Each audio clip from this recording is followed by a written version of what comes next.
Hey, what's up, YouTube? Welcome back to my channel. Today I actually am going to open up the UV8DR, and the reason I'm going to do that is because I found an issue. The power button is it's very hard to. It doesn't seem to be pressing, or it's against the actual board. So it turns the radio on and off. It's very close to the actual contact on the PCB board. So even if I press here, like on the actual casing, it shuts the radio off or makes it do something different, or whatever the case is, it's not working properly. Even I'm pressing it now and it's not working properly. So I'm sorry, this is not focusing very well, but we're gonna open it up, and it gives us another reason, or another actually gives us a chance to look inside, see what it's made of, see if it has any type of gaskets. It does say submersible. We know we don't have any gaskets on the rubber gaskets on the battery compartment. None of that exists, so I really can't see this being really submersible. But let's open it up and see what's inside. Alright, let's get to it. Alright guys, so here's the radio. I removed the antenna. Alright, here's the radio. Still, I can't seem to be shutting off the radio. See, I'm pressing the button. Nothing happens. So let's figure out what's going on by taking it apart, and let's see what's inside. So I'm going to take the battery off first. As we can see, there are no rubber gaskets around this. Is it focused or is it me? Alright, so there's no rubber gaskets around this, around the battery pack. No rubber gaskets around this either. The only rubber gaskets I really see is right here, which I can't really see making a seal there. Maybe it does, I don't know. Maybe it does. But yeah, let's open this up. Let's take this thing off here.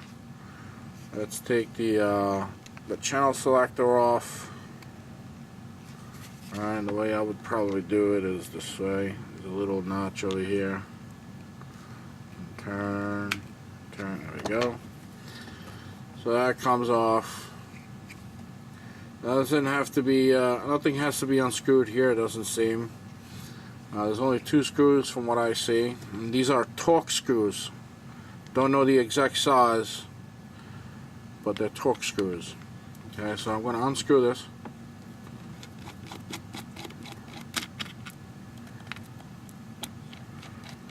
Okay, I'm going to take this off. I'm going to unscrew this off as well. And let's see, this still has to go a little more.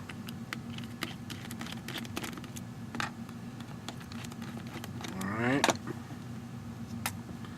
That's one screw. And that's screw number 2. So now, there's 3 little notches back here. So what you want to do is grab a thin flathead screwdriver and kind of pry this open. There we go. There it goes. Alright, so for what I see here, it seems like a gasket. Let's see. Let's see if we can get this fully all opened up. Alright. As far as it goes. Sorry guys, I'm trying to do this while the camera's in front of my face, so you all could see what's going on here. Okay.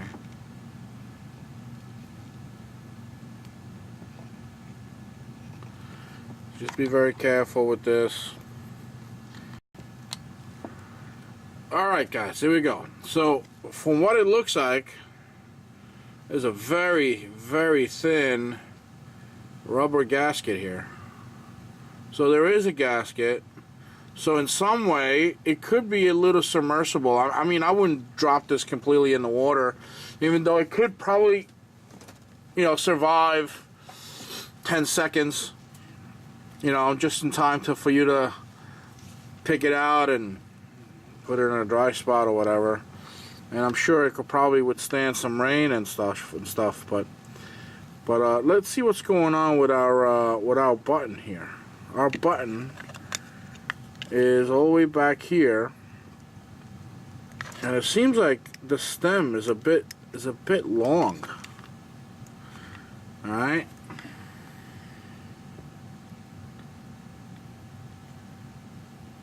It looks like it's just hitting it. It's just resting against it. So what I'll do is, I think I have to unsolder these two wires in order for me to properly. Alright, it's connected by the speaker. This is a speaker wire, guys. So it's connected. It's a very short amount of wire. Maybe the wire got in between of it. I don't know. It could be when they put it together. But what I want to do is I want to get this out of the way as much as I possibly can and see if I could grind down the this little peg. There's a little peg right there. Watch. See right here, that's the power button. I'm not sure if you guys see it, but there's a little peg. It's a little peg comes off that button that hits the contact. And I believe it's a bit long. So what I'm going to do is I'm going to see, without unsoldering all the wires here, the speaker wire, I'm going to see if I could trim this down just a tiny bit, just a little bit, just so the button has some back and forth play. Okay. Let's do that, and I'll be back. I'll get this going. I'll keep recording, so I don't have to stop it. Alright, so let's see. Let's see, how can I possibly do this? Can I just cut this with a nail clipper?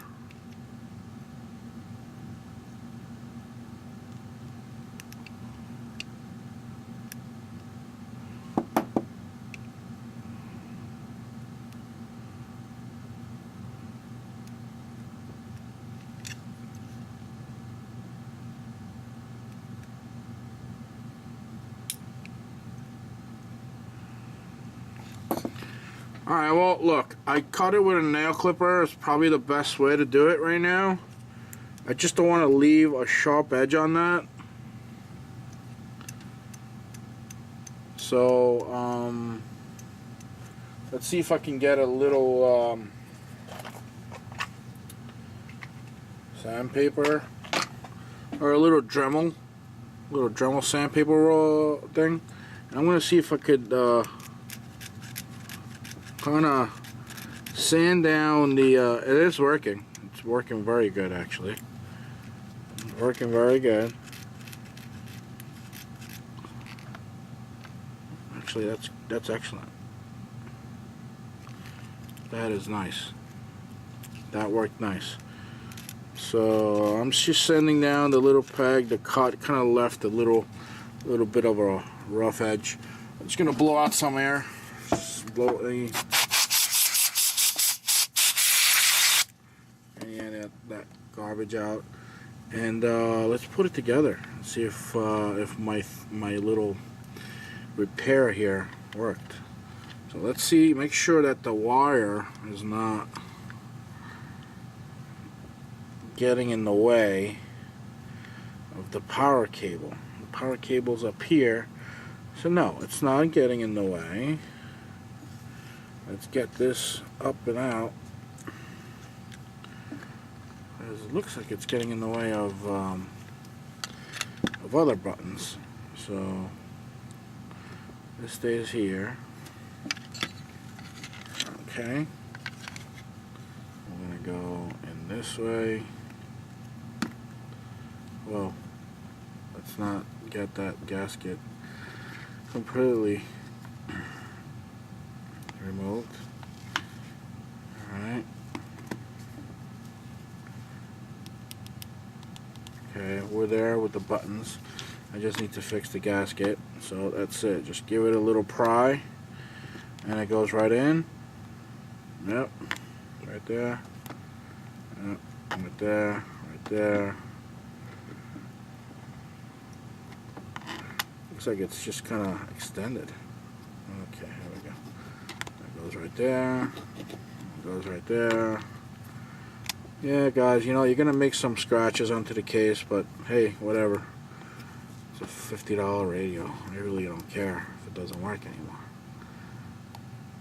Alright. Interesting. Okay, the buttons are hitting. This is good. So let's put the 2 screws back in, and we'll test out the power button. See if it worked. Alright, there's our screws, there's our screwdriver. Guys, I didn't really explore too much of that circuit board. I mean, I'm sure you guys could probably pause the video when I first opened the radio. See, maybe you guys could take a look and compare it to a UV8DR. Kind of seems like it's one of those UV8DR kind of, you know, boards. It's very, very similar to one. So maybe you guys could kind of take a look at it by pausing the video. Alright, cool. I got a little gasket problem here. Let's just fix it really quick. And it should go right in. That's it. There we go. Right there. There's another gasket problem right here. This gasket is so flimsy and it just doesn't stay in place. It's very, very loose. Well, that was not good. But whatever. I don't care. You guys could be a little more careful with your radio. Me, I could care less. As long as it works, I really don't care. And if it doesn't work, hey, this is a good experimental radio.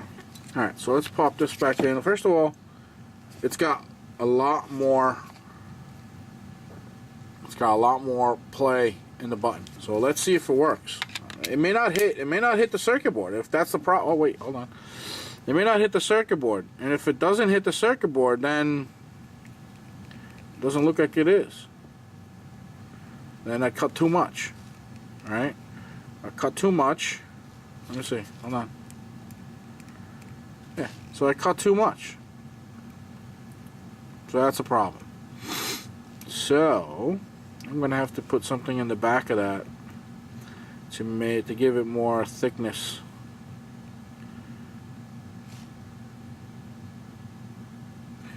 But I'll get back to you. Alright, expecting a few. Alright guys, I had to do a little more extra. I did cut it a little short. So I did it, I fixed it in off camera. Basically what I did is I had to compensate for the thickness or the space that I created after cutting it short because it wasn't hitting the circuit board, the actual power button contact. So what I did is I put one of this little tiny square piece of this 3M double-sided foam tape. Right, it's very, very sticky. So I cut a little square and I just placed it on the contact of the PCB board without removing this side, otherwise it will make it sticky. So I just left that red protective layer from, you know, exposing it from the sticky side. So I kept it there, put it on, put it back together, and now it works. If I shut it down, it's good. It's got a little movement on the button, so it's not like it was before where it was kind of stiff, it wasn't really moving. So now it's got some play. Shuts off, turns on. If you press it quick, it goes on with the lock. See that symbol right there? lock, take off the lock, shut it down, and it's got a little play, very little. Before it wasn't. I was pushing with all my might and this button would not go in. So now we got a nice little play with it, and it feels like you're actually pushing the button. And I haven't put the screws on yet. I just kind of fit the battery in there just to test it in case I need to take it off again. Even if I... Oh wait, hold on, see that? See the case, even if you push the case. Look at that. That's so sensitive. You push the case, it goes into lock mode as if you're pushing the button, see? So I don't know why that's happening. Yeah, well, let me finish up with the putting the screws back together, and I'll get back to you. Alright guys, the radio's back put together again. I'm going to put this little antenna on it for the time being. There you have it. Nice little radio. Turns on, off, buttons work, buttons work, that works, that works, that works, that works.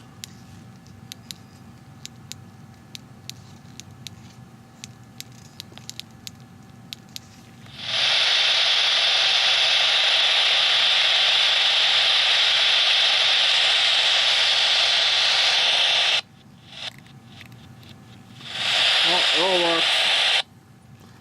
It all works, so we're good. Okay, well, I'm glad we got to open up this little radio to see what's inside, and we found out there was a little thin rubber gasket that goes around the chassis of the radio, which could protect it. I mean, it probably does something. It'll probably survive a little splash or anything like that. I think this is splash proof, not submersible. If you're out in the rain, I don't think it'll hurt it. I think it'll be fine. Got to fix the button. I cut it too short. If you got to do that on your radio, just don't cut it too short. Cut a little tiny bit. I did. I thought I did, but apparently this is so close to it that it's very hard to judge how much you're taking off. But if you're gonna do it, do little bits by bits, and you should be fine. But if you run into the trouble that I had, where I kind of had to make a little spacer for it, just use a little bit of double-sided stick tape, a little foamy one. I have a 3M one. That kind of helped, and now the button feels like a button. It clicks, does everything in like a button does. Before it wasn't clicking at all, it wasn't moving, it was very stiff. So that helped, and that's pretty much it. Hopefully you like this video. Hopefully this was helpful to you. Again, I'm still testing this radio out. It's a great little radio, and I'll have some more on this soon. Next video, I think I'm waiting for a couple of parts to come in. I actually ordered a new antenna analyzer, because my analyzer here only goes up to 2 meters. So I ordered one that goes from 60 megahertz all the way up to 2.4 gigs, 2.7 gigs. It's one of those eBay specials. It's pretty cool, actually. It's got a graph. It shows you the SWR curves and everything. So I'm waiting for that to come in, plus a couple of adapters, so I could adapt the different types of SMA connectors. And once that comes in, I will make a video and test out a couple of these antennas that I have, especially the ones that came with the radio, to see how good they really are. I don't think they are. Anyway, hope you like this video. Subscribe, ask questions, like it if you like. If you don't like it, that's fine. Let me know what you don't like. I know I mumble a lot, I say too much stuff, but hey, I'll catch you on the next one. Hopefully this worked or helped. Catch you later. Bye.